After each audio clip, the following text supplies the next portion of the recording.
Hey, buddy Manning here. Welcome to the Garden Report. Noa Dalzell alongside, and watched a little bit of that West Finals game last night. Amazingly, after the Celtics took a 3-0 lead in the East Finals, Mavericks do the same in the West Finals. So we are on the precipice of a Mavericks-Celtics Finals, unbelievably, with a massive layoff going into it.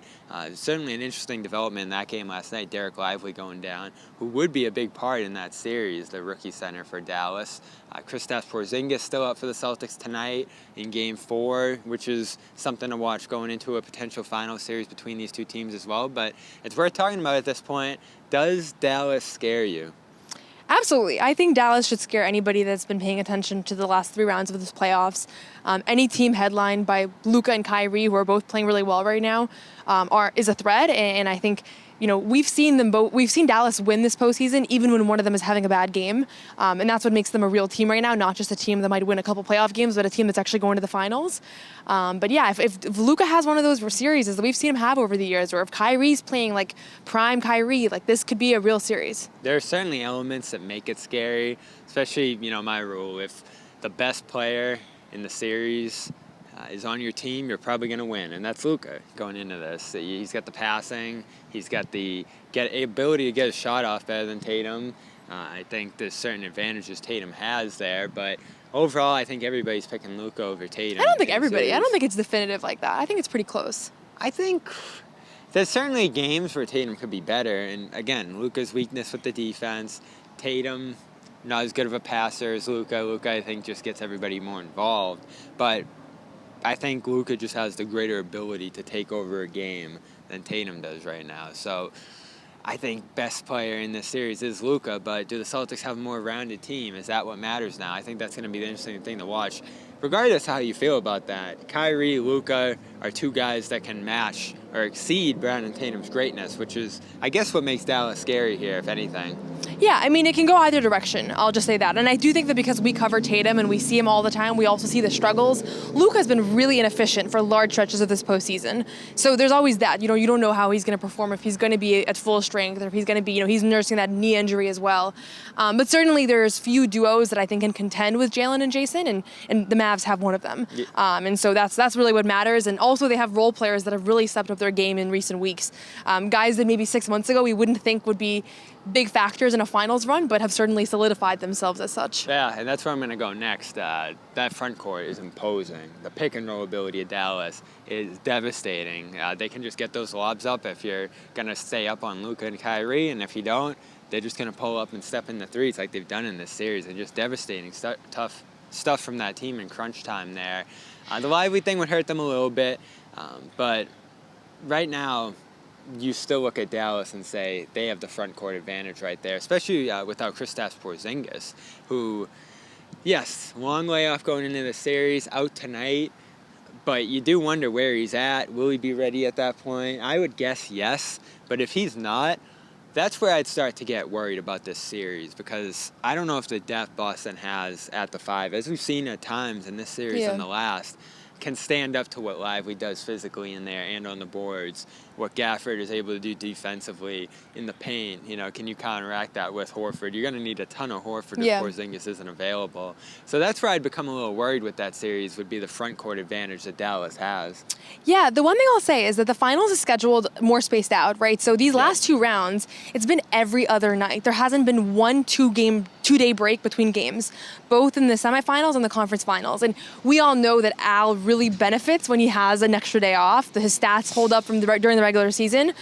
So that's the one thing that gives me a little bit of encouragement about his ability to kind of get that rest, because there are a couple of multiple day breaks.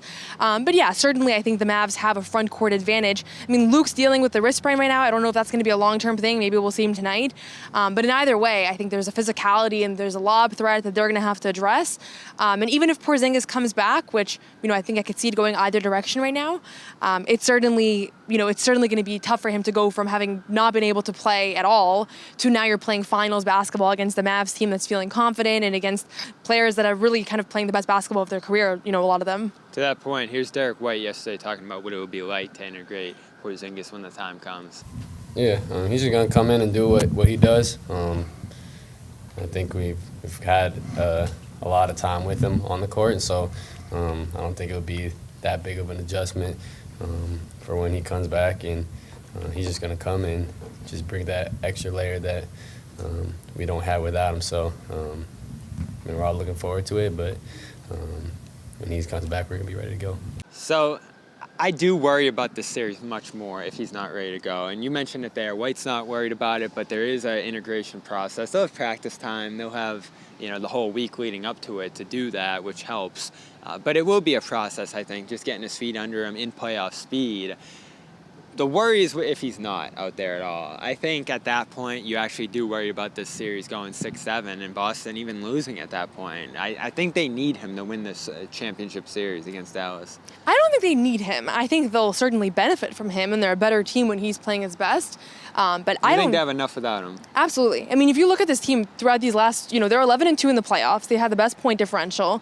They've, they haven't played perfect, but they've played very well at stretches. They haven't seen Luka and Kyrie, though, in that front court.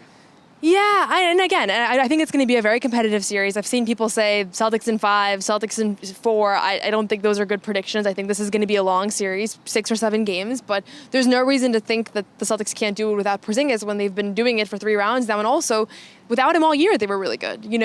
This is a roster that was built to withstand an injury to Porzingis. Like, that's the reality. In the finals, though? I think so, yeah. I just worry. We've seen this pick-and-roll defense struggle immensely in spots during the playoffs, and I know they're trying to give up 2s and not give up those 3s, but in this situation, you are kind of dealing with a tough trade-off there. Horford's done the best he can, I think, in the role he's in right now, both sustaining the minutes and keeping up with the pick-and-rolls, and he's done great with it at times, like last game. But then there's been other games where it's like, ooh, and now it's not Halliburton and Miles Turner and Siakam, it's Luka, Kyrie, and Gafford and Lively, who are legitimately devastating. Like, that's what people got to understand. Those guys are just dominating right now for Dallas. Best pick and roll, most lobs in the league. It's lob after lob after lob. So that's why I worry. If you had Porzingis in there with his ability to cover ground, with his ability to dominate in that drop, and I actually like his ability to get on the perimeter a little bit with his length. Yeah, he can disrupt more than Al. But again, I think it comes down to need. Like, it's better for them if they have Porzingis. It increases their chances. I think that everybody can agree on that. But I think they have enough without him. That's the case. And it doesn't mean that I'm guaranteeing the Celtics are going to beat the Mavs, but I think they do have enough without him.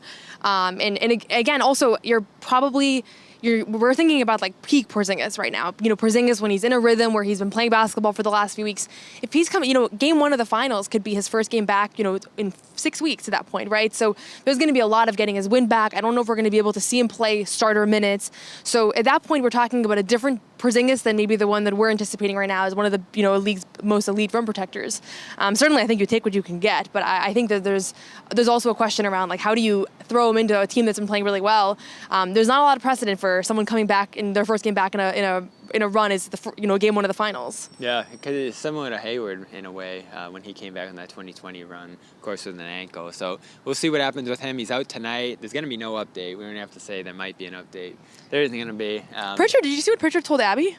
What? Just now, I just saw this online, that NBC, Abby's chin, he told her that he saw Porzingis working out today and he looks very close to returning. Interesting. So that's the first piece of intel we've gotten, and from anybody, that's more than I have no idea. Either way, if they wrap it up tonight, he'll have a week and change to get ready for that game 1. So feel good about it, but again, nothing official at this point on his timetable, his return. 4 weeks today, 4 weeks ago today, except for that injury. So we'll keep an eye on that. Game 4 coverage tonight. Follow along Celtics All Access CLNS. Support our sponsors. PrizePicks.com/CLNS for 100% matching bonus up to $100. Go to Game Time to get $20 off your first purchase ticket.